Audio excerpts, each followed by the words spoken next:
بسم الله. أحببنا في الله، هذه قناة سفينة النجاة، فإنها قناة تهدف إلى العمل بالكتاب والسنة بفهم سلف هذه الأمة، وأخذ الناس إلى الله عز وجل ورسوله صلى الله عليه وسلم من غير تكلف، تنزل إلى مستوى العامة وتخاطب الخاصة، وتشرح شرحا بينا وهينا ولينا يفهمه القاسي والداني، بين القصص وبين الترغيب والترهيب وبين السيرة النبوية والكتاب المبين.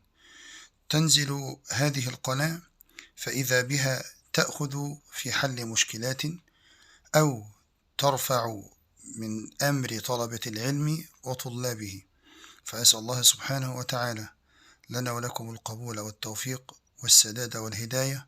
فلا تنسوا أحبابنا في الله الاشتراك في هذه القناة ونشرها، لعل الله عز وجل أن يكتب لها القبول في الأرض ويفتح لها قلوب الناس. والسلام عليكم ورحمة الله.